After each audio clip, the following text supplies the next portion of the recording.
Hello guys, hello Pilipinas, magandang araw sa inyo lahat.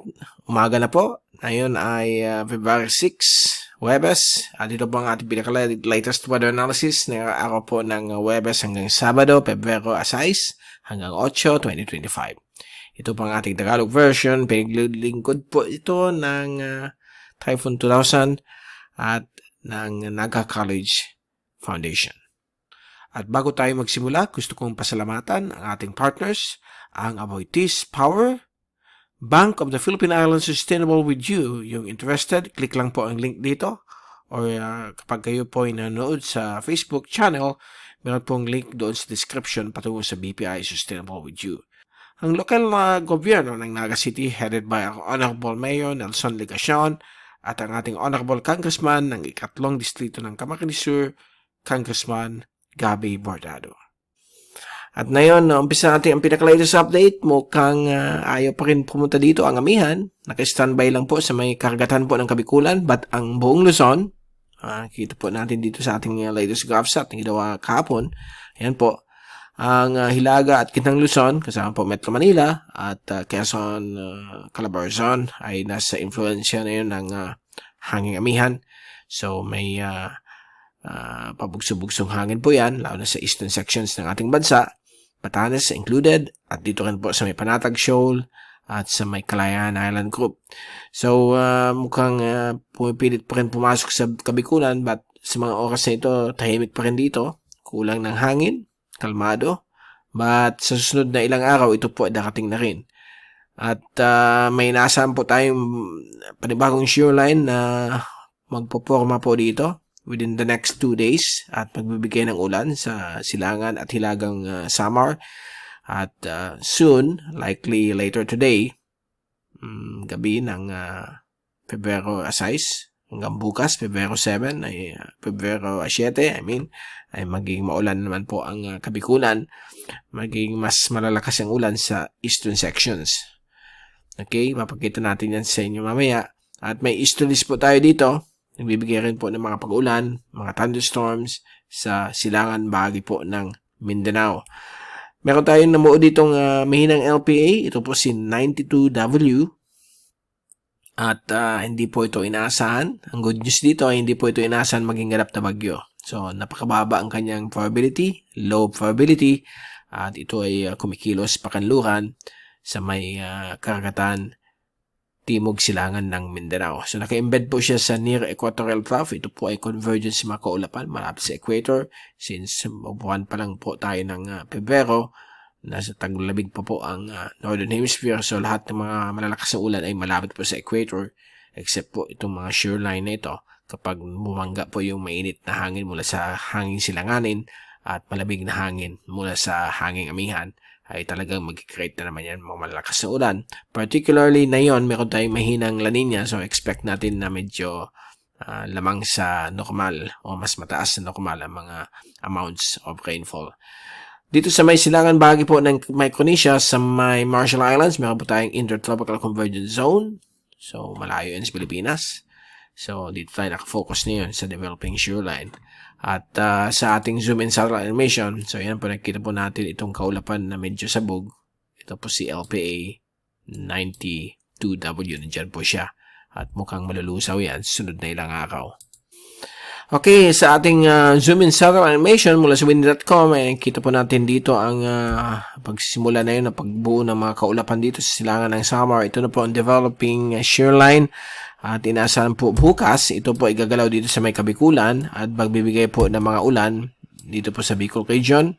Bukas, Biyernes, Pebrero 7. And then sa Sabado, ito po ay mag-expand po yan dito sa may area po ng Northern Quezon. Kasama po ang Calabarzon, Metro Manila. So ito po yung mga areas na magkakaroon po ng mga pabugso-bugsong ulan. And then, maya-maya, papakita natin sa inyo na hanggang Martes, may mga ulan po tayo dala ng up and down ng shoreline. Actually, may panibago pa rin mag-form sa may east of Samar na yung weekend sa linggo. Sabado, mag-i-improve bagay ang panahon. But hindi pa natin alam kung matutuloy yan. But kasi nandito naman po ang amihan at nandiyan naman ang shoreline. So, ito yung latest forecast for today, Huwebes, Pebrero Assize. So, nakita po natin dito sa ating rainfall accumulation. 24-hour po ito. At itong area po ng Eastern Bicol Region, Cam Norte, yung Eastern sections ng Cam Norte, kasama ang Daet, Pakatito District, Eastern Albay, Eastern Sorsogon, Northern Samar, at Eastern Samar. So, ito po yung area ng shear line. Magiging mas malakas po ang ulan dito po sa may area po ng Catanduanes. So, ang ulan po dito ay mula 20 hanggang 50 milimetro. Okay? Yung inland waters, yung inland areas po ng Kabikulan, tulad ng Naga, Iriga, ibang bahagi po ng Bicol Region, ay manatili pong below 25 millimeters ang ulan na yung araw na ito ng Huwebes. But pagpasok po ng Biyernes, mukhang a different story. May mga areas po dito mukhang malalakas ang ulan. So we expect ang buong Kabikulan, except po yung eastern sections, ay magkakaroon ng 20 to 50 millimeters na mga pag-ulan, magiging 50 to 100 dito po sa eastern sections po ng Bicol Region, lalong-lalo po sa Catanduanes. Okay, at baka umabot pa ng lampas 100 millimeters ang ulan sa darating pong Biyernes. Okay, at mag-expand din po yan dito po sa may bahagi po ng Northern Quezon at Southern Quezon. So may maulan din po dito sa Biyernes. At gayon din po sa may Oriental Mindoro, sa may eastern slopes ng Mount Halcon. So yan po ang inaasahan natin. Dito sa area po ng Palawan, mayroon din po palang magkakaroon ng mga ulan. Okay, sa may Palawan. So, dala na po ang mga convergence dyan, ng mga kaulapan. Dahil mayroon tayong La Nina. So, kahit yung western sections, may mga rainfall. Dito rin po, sa may area po ng eastern sections ng Isabela, Aurora, at Cagayan, may mga inaasahan pong mga on and off rainfall. Ito naman po ay dahil po sa amihan. So, ito naman po ay dahil sa shear line. Okay? So, that will be on Friday. Sa Sabado, mukhang akit ang shear line at magbibigay ng malalakas na ulan sa may Northern Quezon, Calabarzon, including Metro Manila, Bulacan, Bataan, Oriental Mindoro. Dito naman po sa may area po ng eastern sections ng Cagayan Valley ay dulot yan ng amihan at possible na effective pa rin ng shear line. Ang ulan po dito, kung tingnan natin itong latest forecast mula sa European model, ang ulan sa darating pong Sabado, Pebrero 8, ay mukhang lalampas po ng 100 mm, abot na more than 200 mm sa may area po ng Real, Infanta, Mauban. So mag-ingat po kayong lahat dyan for possible rainfall event na yung Sabado, Pebrero 8. Okay? Hopefully, sana mag-change pa po. Alam natin yung mga forecast pabago-bago. So, check na lang ninyo ang mga latest apps. Okay, sa Windy, makikita niyo yung 24-hour rainfall accumulation. Okay?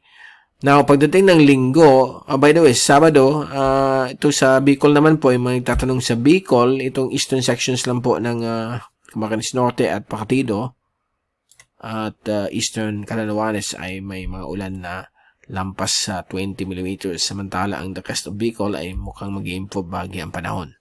Okay? Pwedeng sumilip yung araw, pero may mga ulan, light rains, sa Sabado, at baka pwede pa rin magbago yan, so hindi pa natin sure yan.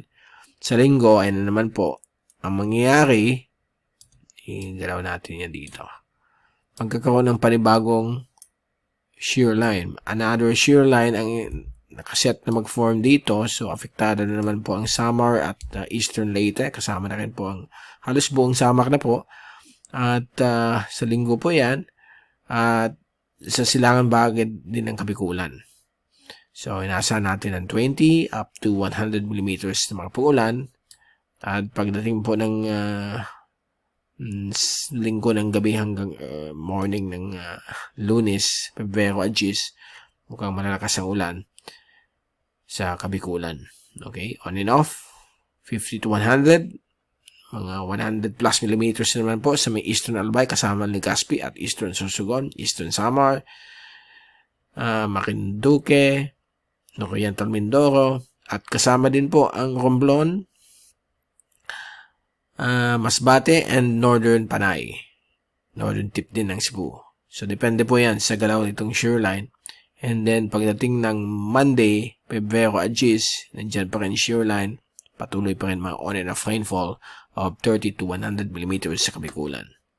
Okay? So, hopefully, magbago pa po ito since 5 to 6 days from now ito. And then, pagdating ng Tuesday, Pebrero 11, akit na po ang shoreline. Although, kalahati ng Kabikulan, yung eastern sections may mga ulan pa rin. But yung kalahati niyan, Naga, Iriga, western sections ng Bicol, ay mukhang babawas na yung mga pag-ulan. Magiging mas mulan pa rin dito sa may bahagi ng Northern Quezon at eastern sections po ng Hilagang Luzon. Dito rin po sa may area po ng Oriental Mindoro at sa eastern sections po ng Kabikulan. So, yan po ang inaasa natin sa darating pong Pebrero 11. So, to wrap up, kung i-recap natin ang forecast, ang mga major rainfall event dala ng shoreline ay pwede mangyari sa darating pong Pebrero 7, Biyernes. And then, Pebrero 8, dito sa may eastern sections po ng Central Luzon, kasama po Metro Manila, lalo na po sa may North Quezon. Pebrero 9, Linggo, balik na naman sa Bicol, ibang parte po ng Oriental Mindoro, Romblon, Marinduque, Northern Panay, at Eastern Visayas. Then, maging malakas po yan sa Lunes, same area hanggang sa Martes. Pebrero 12, Miyerkules, wala na po. Pahina na po ang shoreline. May mga remnants lang po dito sa may area po ng Aurora, Eastern Isabela. Okay? So, yan po ang possibility ng mga pag-ulan. So, we will keep you updated. Watch out po sa mga latest update mula sa Pag-asa, sa mga rain alerts, rain outlook. And sa ating wave forecast mula mukhang ang central waters na ng ating bansa magiging safe sa fishing and sea travel. Yan po ang, ito po yung area na ito. Yan, sa may Visayas at Sulu Archipelago, yan lang po ang safe. The rest hanggang Pebrero 11 hanggang Martes ay magiging maalon po ang East at West Philippine Sea na pwedeng umabot po ng 4, 5 hanggang 6 na metro ang taas. Dahil po may surge po ng amihan kasama po ang shoreline. Okay? So, yung mga willing mangisda sa may East at West Philippine Sea, wag mo na po. Dito na lang muna kayo sa may Central Philippine Islands, okay? Visayas at Sulu Archipelago.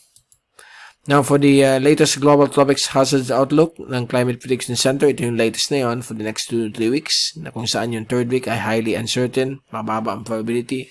Ito, medium chance naman po itong week 2, at pinapakita pa rin dito na more than 65% na above average rainfall po ang Pilipinas. Dahil po yan sa La Nina at yung existing na wet phase MJO.